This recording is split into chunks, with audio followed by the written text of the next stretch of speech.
Hi, everyone, and welcome back. I'm joined today by Colonel Douglas Macgregor, a combat veteran and a former senior advisor to the U.S. Secretary of Defense. So, thank you so much for taking the time to come on the program.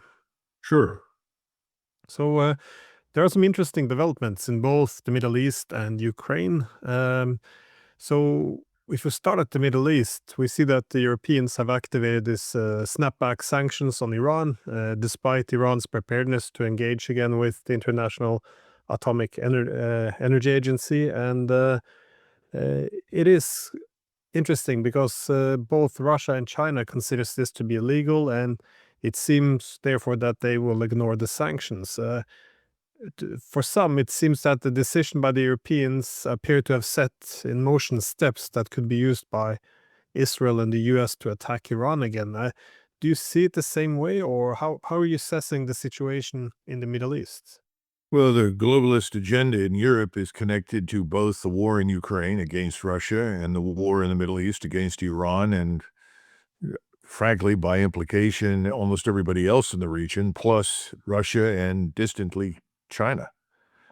So it seems as though we're lined up for some sort of confrontation. And in the Middle East, I think you're going to get that. You'll see the outbreak of some war between Israel and Iran, and eventually it will include us. Now, where does that go? How does that turn out? It's too soon to know.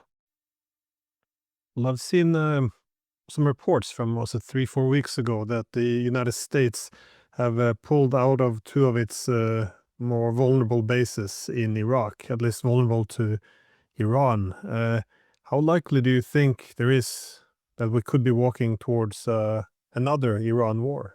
Well, I predicted it would happen probably late September, beginning of October. It could take a little longer to come about, but I think we're on that road. Look, if you're Netanyahu, your calculus is as follows. Right now, he has absolutely undisputed control over the United States, Congress, the White House, and by definition, the American military and intelligence establishments. Now, how much longer that will last is probably on his mind. Israel and the Israel lobby have not endeared themselves to the American people.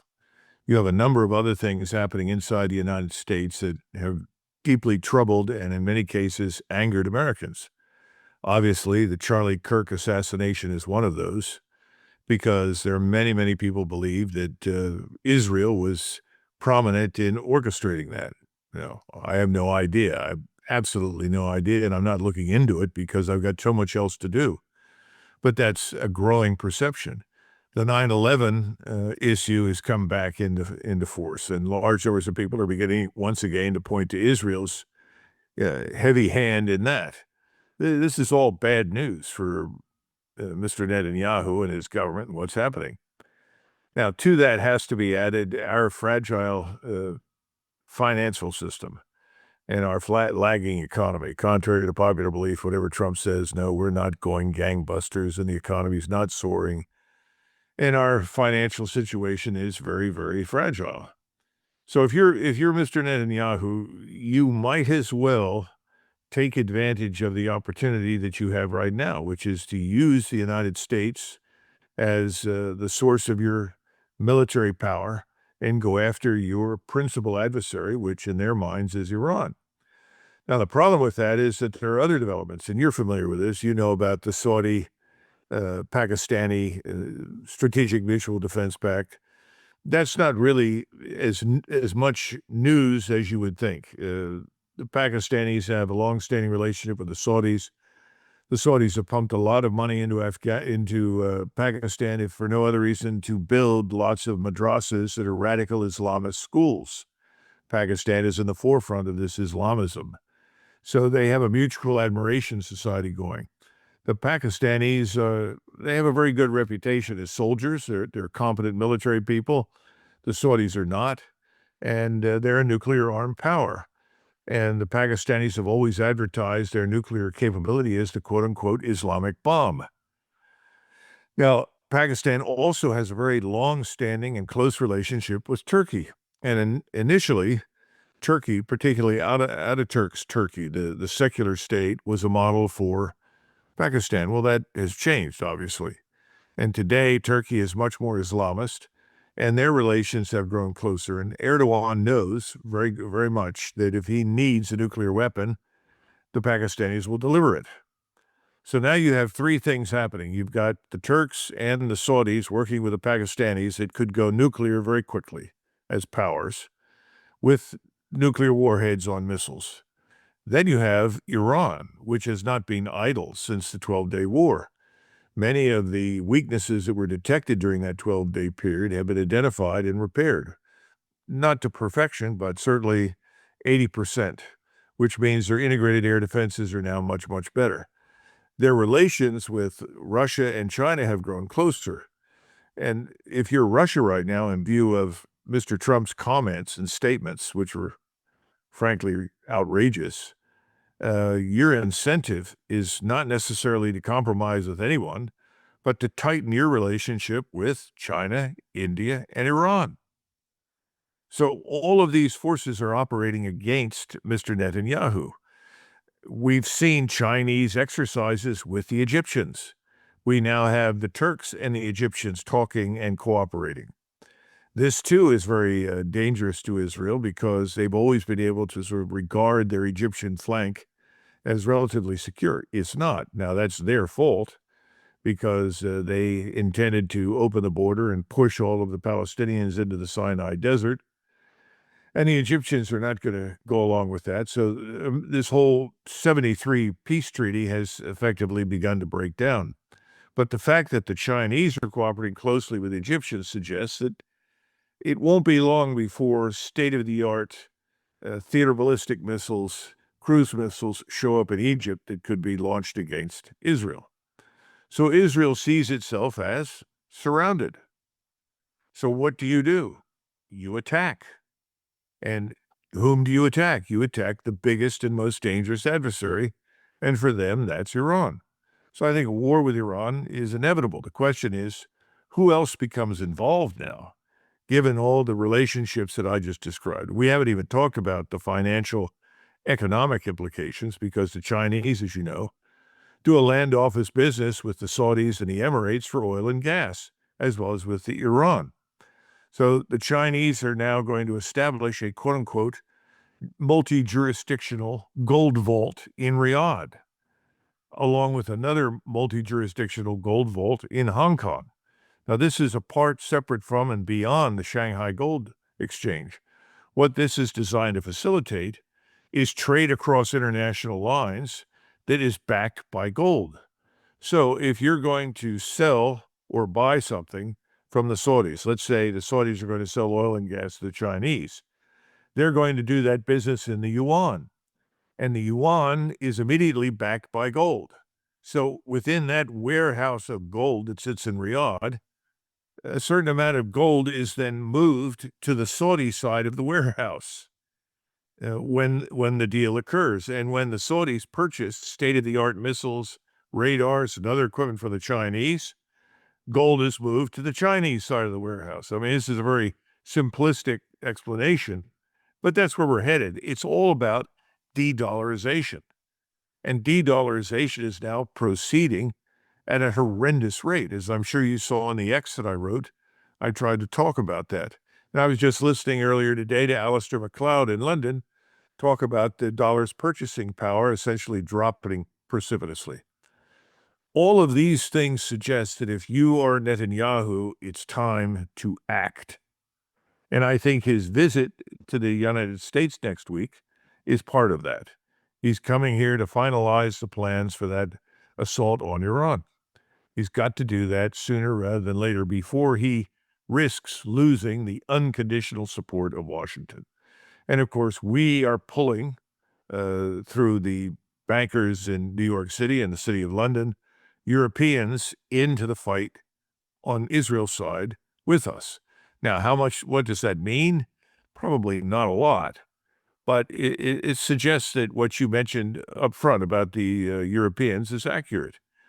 Now, the final piece of all of this is, how does this relate to Ukraine? And it's interesting that the same people who want to wage this war in the Middle East in Washington are the same people who want to keep the war going against Russia in Ukraine. And it appears that Donald Trump, within the space of the last, 6, 7, 8 months, has transformed into Joe Biden #2. And whatever he was elected to do has turned out to be irrelevant to what he does as president. Well, on the topic of Ukraine, there seems to be a growing risk now of a direct war between the Europeans and Russia. That is, the rhetoric has become increasingly belligerent. The Europeans are threatening to shoot down Russian jets. Russia is warning that this would mean war. And you had all these incidents. Allegedly, Russia sent drones into Poland, jets over Estonia. Of course, this has been combined with incidents such as what they claimed was the scrambling of the GPS signals of von der Leyen's flight, which was proven to be a hoax. And a hoax the media got quite excited about, as this was the smoking gun. But anyways, there seems the whole eagerness of seeing or proving any Russian belligerence is a very concerning indicator on its own. How do you see this growing tensions? I said Europeans and Russia because the Americans seems to be wanting to sit this one out. Yeah, I think that's a good characterization of what Donald Trump said. First, let's be sure that in the future, if they're going to scramble GPS signals for the aircraft that von der Leyen is on, please don't bring her to the United States. That's my one request. We can do without von der Leyen. Second point is, I went over today with some people in the Intelligence Committee, all of these accusations, allegations, you call them. There have been no Russian provocations whatsoever. None. The Russians have not violated anybody's airspace with their jets. They've been scrupulously careful, let's put it that way, cautious on the air defense identification zone and its borders. The Baltic states seem to have a permanent interest in dragging the United States into war on their behalf against Russia. And that was the comment that came through very clearly. The Poles seem to be in the same business. These 19 drones, several of them that were recovered that you could pull the SIM card out of, the SIM cards were Polish or Swedish. They weren't even Russian. So the supposition is this was a hoax created in Ukraine. In other words, a false flag. Now, I guess the Poles were part of it because the Polish foreign minister was quick to make all of these ridiculous threats against the Russians on the basis of a supposed violation that never happened. But Sikorsky's married to Anne Applebaum, and she's a card-carrying member of this globalist agenda crowd. So, it's all nonsense. The Russians have gone to great lengths to avoid any conflict with NATO and the United States. Now, we, on the other hand, have not been quite as scrupulous. But the point is, Mr. Putin is not looking for a war with us. Now, the rhetoric, and I think it's important that you bring that up. Does the rhetoric matter? Well, yes, it does. There's now a new call in Moscow for mobilization of 18 to 25-year-olds. So we're talking about a Russian military establishment that's already extraordinarily large and powerful and well-equipped, well-led, well-trained, now receiving fresh blood, if you will, making it potentially down the line even more dangerous. And this is really the result of everything that we in Washington and our friends in London have pushed on Europe. We've created the very thing that we said we didn't want. That Russian military establishment that exists today, which is very formidable, did not exist 3.5 years ago, as you know. It does now. It's very real. But we got to look at what President Trump said. It's very interesting. It looks like President Trump has abdicated his leadership of NATO to, quote unquote, others. He's effectively said, well, we'll sell you whatever you want. You can do with it as you see fit. That's your show, and we're going to effectively sit this out. Well, there are a couple of problems with that. First of all, I don't know how much money the Europeans have to spend. They may not be able to afford whatever it is that we're sending to them. Secondly, our inventories of missiles and radars and other things are down. Our production lines are not like Russia's. They don't hum 24 hours a day, 7 days a week. in a huge manufacturing base devoted to military power. So I'm not sure what it all means in the short run. It may not mean very much, but the globalists absolutely have to keep this going. All you had to do is look at the 800,000 British citizens on the streets of London. Look at the tens of thousands of French citizens in Paris. Look at the attitude of the broader electorate towards these globalists running their country. People that have opened the borders, people that want to change the laws, that are doing everything in their power to castigate, oppress their native population in favor of foreigners, and to effectively destroy national culture, national identity.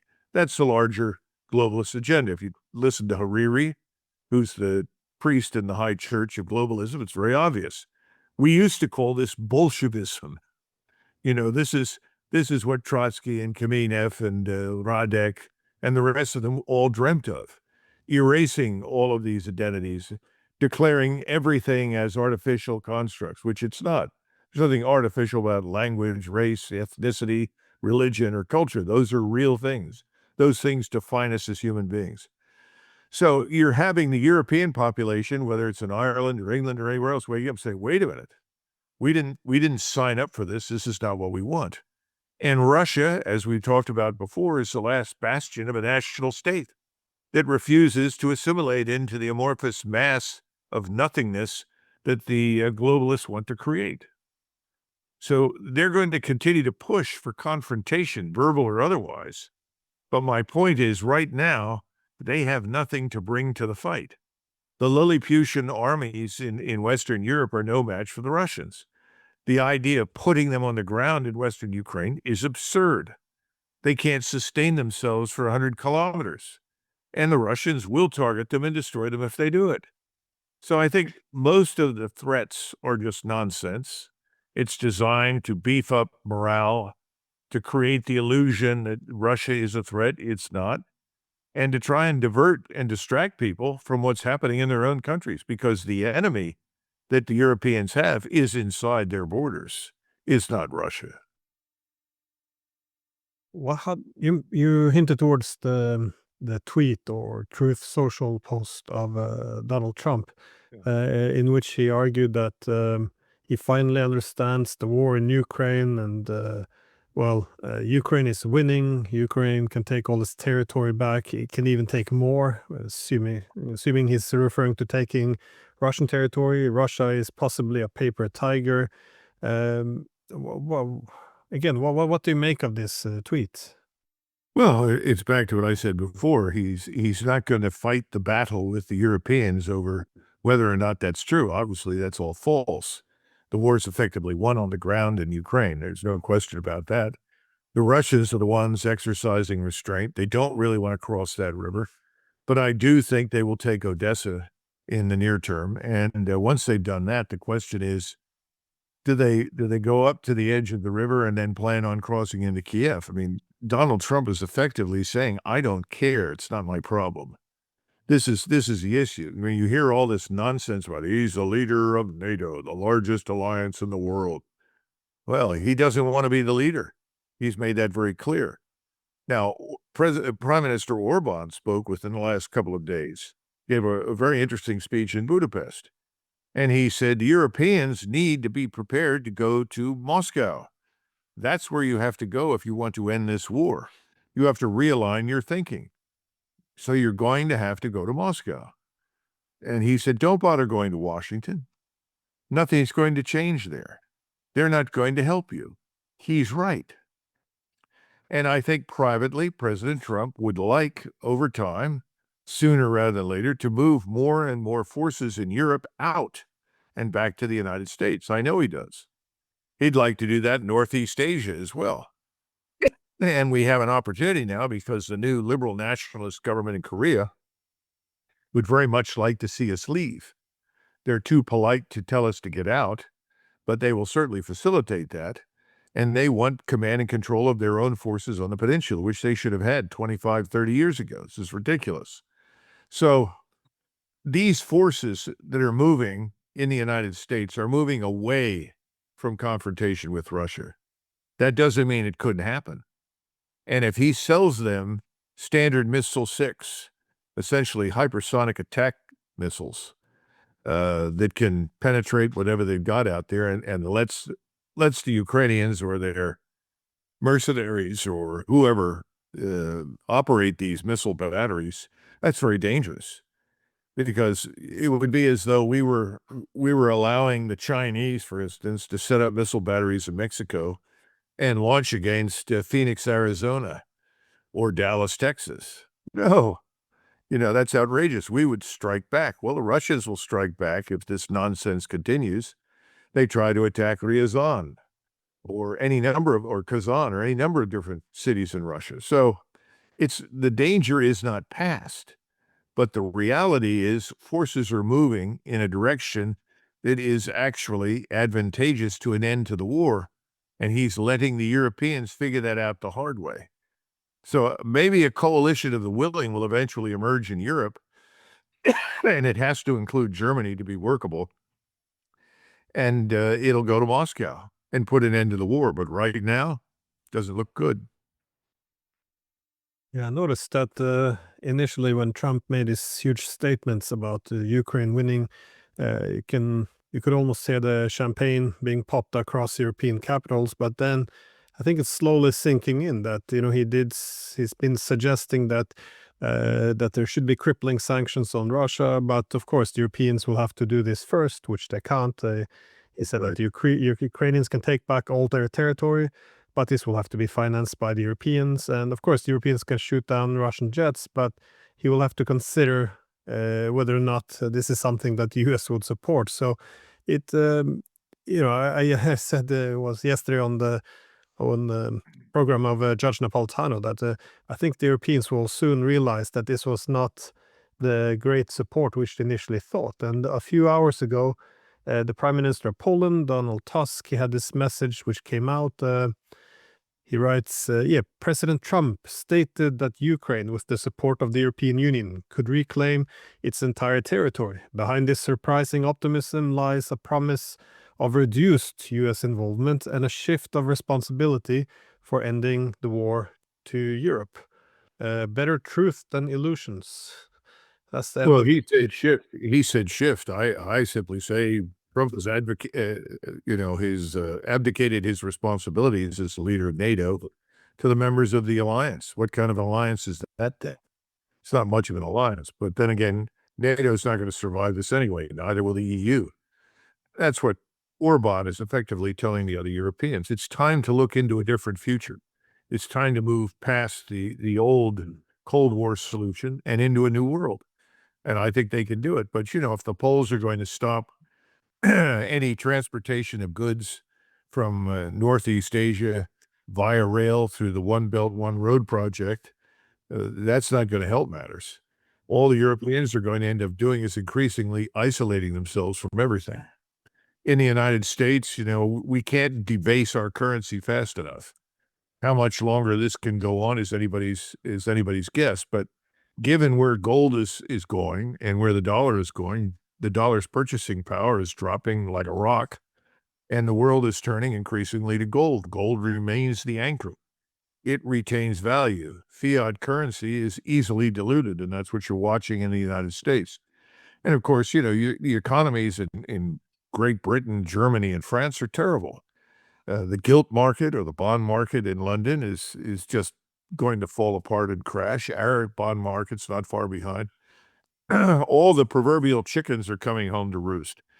So hopefully, if you were President Putin, you realize what's going on. You do what you need to do, prudent measures to protect yourself. But I think he understands that the opponent is crumbling internally. It's disintegrating inside itself. And again, I go back to Orban. That was his message. And he's right. We mentioned the collapse of NATO and the European Union. Do you think this will be a very triggering factor? That Trump now, well, I guess, hands over all responsibility to the Europeans? Because I know you and I have spoken about this before, that that Trump's been preparing to hand over the whole mess to Europe so they can take responsibility. But usually you don't hand over responsibility if you think you're winning. So, do you think this will be the trigger to start, like, I guess, gradual dissolving of NATO? To the extent that European leaders and their populations understand that the world has changed. I go back to, go all the way back to Bismarck, and they looked at alliances, and he warned against overdependence on alliances, saying, oh, the critical questions, life and death, war and peace, have to be decided on the national level. Germany must be strong in order to deal with these issues. It cannot become dependent on others.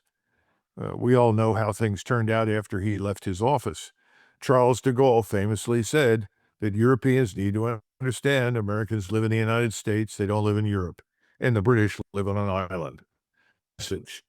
Continental Europe, you need to take care of yourself. You need to chart your own course into the future. All these things are happening, and that's Orban's argument. Orban and others like him, Fico and others, they're going to win this argument. They're going to come out on top. The problem for all of these states, though, is still financial and economic. And I don't know how that works out in Great Britain, France, or Germany. I suspect they're on a road similar to us, which is very frightening. Well, I just want to get back to something you mentioned earlier. You said that the U.S. intelligence sees the drones which entered Polish airspace as being a European/Ukrainian hoax to pull America into this conflict. Have you gotten any feedback on how U.S. intelligence assess the accusation that 3 Russian jets entered Estonian airspace? Because, well, this is something that the Russians are denying. Of course, we shouldn't take it all at face value, but it does seem very strange because a few days earlier, well, not few days, but at the end of August, we saw a Reuters report saying that the Americans had told the Europeans that they would be reducing their military presence in the Baltics, which is something that the Russians would welcome. And seemingly the only thing that would prevent this would be if Russians would step up their aggressions, and suddenly jets appear over Estonian airspace. I'm not saying that that it necessarily is a Estonian hoax, but it sure doesn't look like this is in Russian interest to have this happen at this point in time. Well, you're right. It didn't happen. It's a lie. Is that verified or? Well, that's what I'm told. Yeah. My sources have been very straightforward about that. They did not deliberately enter Estonian airspace. Again, you can fly along the air defense identification zone. But as you point out, you always have to ask the question, qui bono, who benefits? Is there any benefit to the Russians to stop the alliance from self-destruction? None. Let them self-destruct. But the Estonians, the Baltic littoral has always been a problem. When Germany was finally unified into one state by 1879, there was a huge lobby in Berlin arguing that the German army had to be marched east to, quote unquote, liberate the Baltic states from the Tsar. I mean, it was a very serious moment. The King of Prussia, who was then the Emperor of Germany, summoned Bismarck and said, I don't want to go to war with the Tsar. The Tsar's my friend. Russia is our ally. And he said, don't worry about it. I'll take care of it. Ultimately, he brought in von Moltke, the great chief of the new German general staff, and they both gave presentations to the Reichstag. And these speeches were very good. And Moltke said, look, first of all, the people in the Baltic are not being abused by the Russians. The Tsar has been very, very tolerant and indulgent. And that was true for the time Peter the Great took over because he wanted to tax the commerce. And the Baltic states were very successful. He left the German aristocracy that ran the Baltic states in place.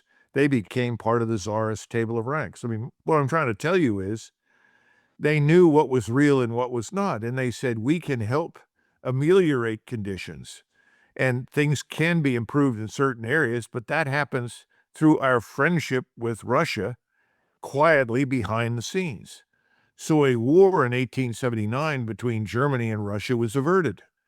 And the old Kaiser went and met Tsar Alexander II at the border, they embraced, and that was the end of it. And the various newspapers who were printing all of this inflammatory nonsense, both in Moscow and Berlin, were basically told to stop. So, by the time you get to 1914, democratization has taken over, and it becomes harder to stop these things. The monarchs no longer have the power they did 50 years earlier. But my point is, we got to take these people in the Baltic. They're nice people. I think the world of them. I've worked with them, and say, look, it's time to stop the nonsense. You've got to get along with your neighbors. That doesn't mean that you roll over and play dead.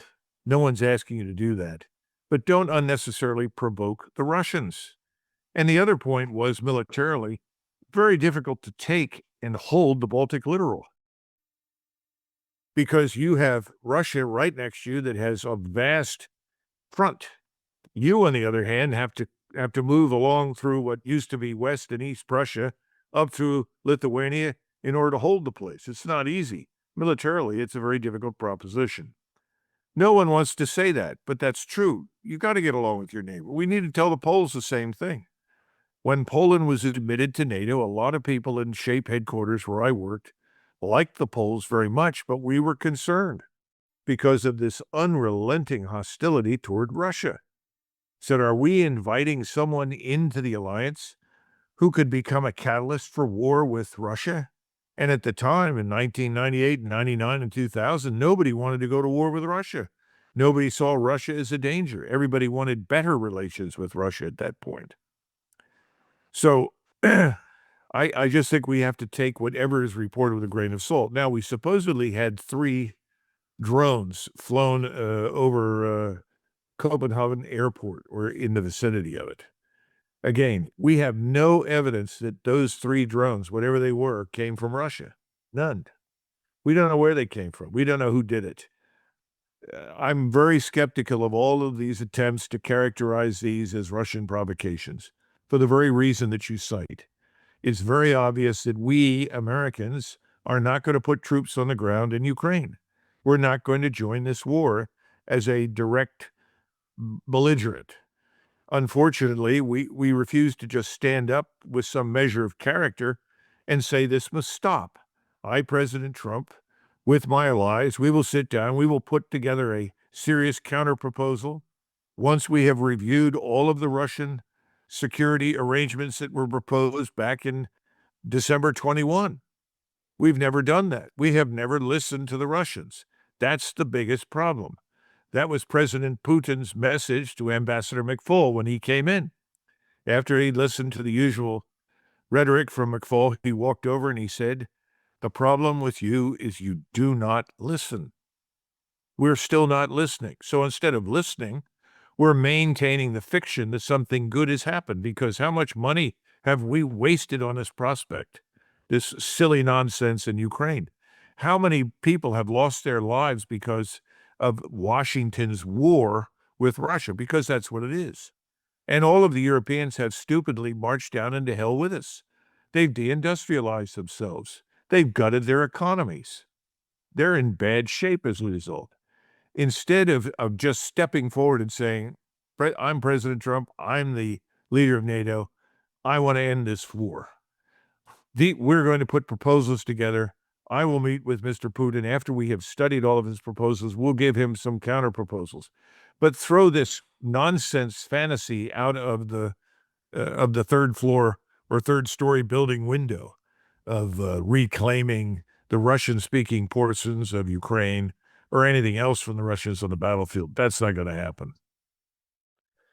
Well, what you're saying is, well, it makes common sense. My concern is that common sense hasn't really prevailed a lot over the past few years now. I mean, we're in a situation that is NATO, where we have run out of money, we've run out of weapons, we've been running out of Ukrainian soldiers, and now we see that the Americans are effectively announcing a bit covertly that they're pulling out, that this will have to be Europe's responsibility and Europe's mess. And, every day the deal will get worse. We'll see more territorial losses. The best thing we seem to be hoping for is that we can make Ukraine lose slower, but then of course losing more men, which risks the entire nation dying off as they can't recover.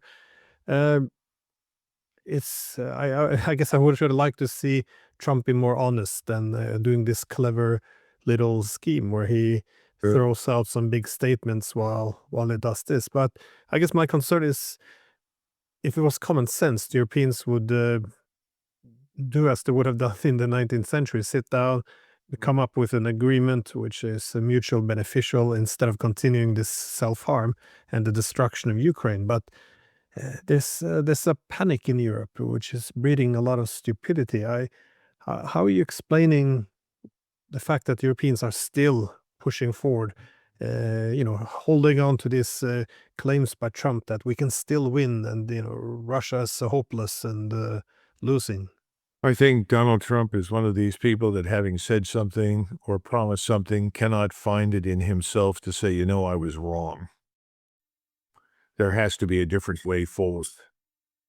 He can't do that. I don't think his donors will let him do that, because his donors want him to back Israel in its war with Iran and everybody else in the region. They want him to stay engaged in Ukraine and fight Russia. In the meantime, he's preparing to begin a new conflict in Venezuela.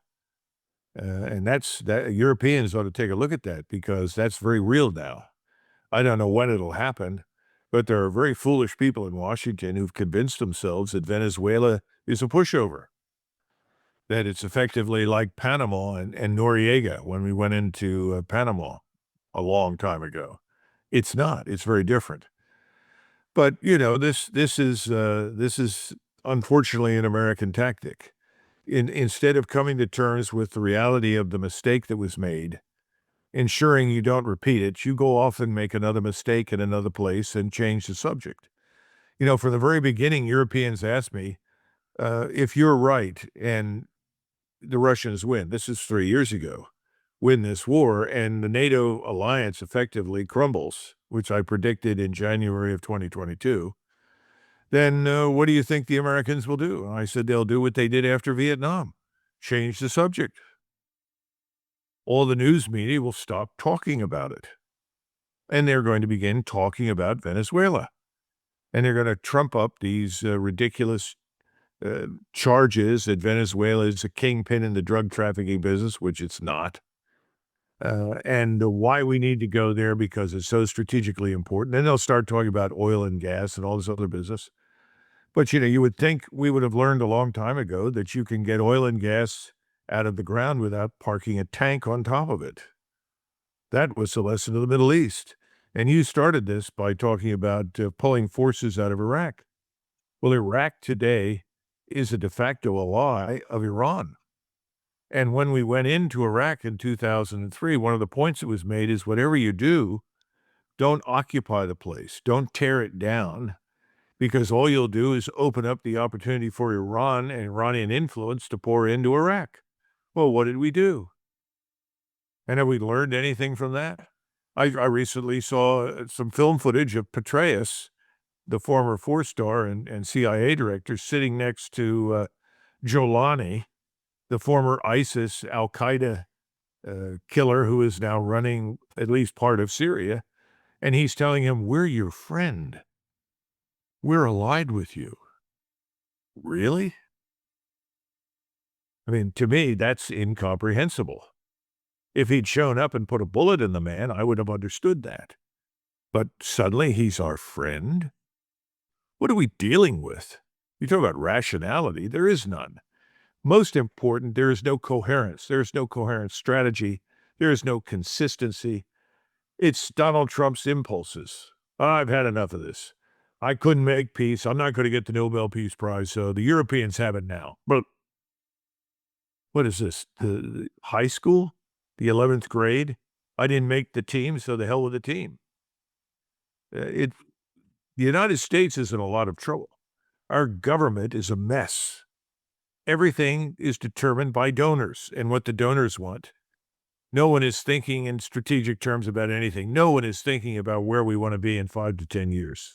They're not even thinking beyond Christmas. Well, just quick final question, though. You mentioned that the war with Iran now seems to be inevitable, but do you think with these recent changes with the statements by Trump over Ukraine, do you think this takes us closer to war with Russia, or will this, I guess, reduce the risk? I think it's too soon to tell. On the one hand, it's certainly encouraging to Moscow that we're going to reduce our profile. But that may, in fact, do what you've been talking about, embolden the globalists who are running the show in London, Paris, and Berlin. But they would be very foolish to do so because they could make their countries targets for the Russians. If the Germans provide Taurus missiles, put those into the hands of Zelensky and his organized crime syndicate, and they launch those into Russia, and they attack a city like Ryazan or Belgrade or something else, what's going to happen? The Russians are going to respond as they've warned Berlin by destroying facilities in and around Germany, in Berlin. So the bottom line is it's not over yet. But if you're in Russia, it looks a little better than it did in some ways. You just want to get through this next phase with these foolish globalists, and you hope that the financial crisis and the crises inside, the social, political, economic crises inside their countries will divert their attention or distract them or ultimately remove them from power. In the meantime, they're going to watch us very carefully as we open a new front in Venezuela, which I think is sheer lunacy.